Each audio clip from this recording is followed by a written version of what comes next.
നമസ്തേ, ഭദ്രവിളക്കമ്മ ശരണം. ഇന്ന് നമ്മൾ കൂടുതലായിട്ട് എല്ലാവരും എപ്പോഴും വന്ന് പറയുന്നൊരു കാര്യമാണ്, ജോലി കിട്ടുന്നില്ല, വിദ്യയുണ്ട്, വിദ്യ ആയിട്ടും തൊഴിൽ ലഭിക്കുന്നില്ല. എന്തുകൊണ്ടാണ് ഈ തൊഴിൽ, വിദ്യ ഉള്ളവർക്ക് തൊഴിൽ കിട്ടാത്തത്?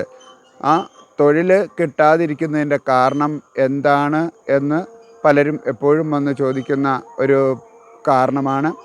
ആ തൊഴിൽ കിട്ടാതിരിക്കുന്നതിൻ്റെ പ്രധാന കാരണം സൂക്ഷ്മമായും ആദർശമായും നിൽക്കുന്ന മായാമൂർത്തികൾ നമ്മൾക്ക് എത്രയൊക്കെ വിദ്യ ഉണ്ടെങ്കിലും എത്രയൊക്കെ ധനം കൊടുക്കാമെന്ന് നമ്മൾ പറഞ്ഞാലും നമുക്കൊരു ജോലി ലഭിക്കാതെ ആ വിദ്യയുടെ സർട്ടിഫിക്കറ്റും എല്ലാം നമ്മുടെ കയ്യിൽ വെച്ചുകൊണ്ട് നമ്മുടെ നല്ല കാലങ്ങൾ മുഴുവൻ നമുക്കൊന്നും ലഭിക്കാതെ മൗഢ്യത്തിലായി പോകുന്നതിൻ്റെ പ്രധാന കാരണം അദർശമായ മായാമൂർത്തികളാണെന്ന് നാം തിരിച്ചറിയാതെ നമ്മുടെ വിദ്യ കൊണ്ട് മാത്രം നമുക്ക് നേടാമെന്നുള്ള നമ്മളിലുള്ള അഹംഭാവവും കൂടെ സമ്മേളിക്കുമ്പോഴാണ് നമുക്കിത് ലഭിക്കാതിരിക്കുന്നത്. അപ്പം നമുക്ക് വിദ്യ ഉള്ളതുപോലെ തന്നെ നമ്മൾ എന്ത് ചെയ്യണം?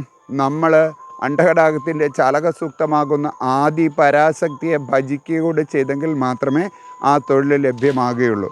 ഓം ആദി പരാശക്തിയെ നമഃ. ഭദ്രവിളക്കമ്മേ ശരണം.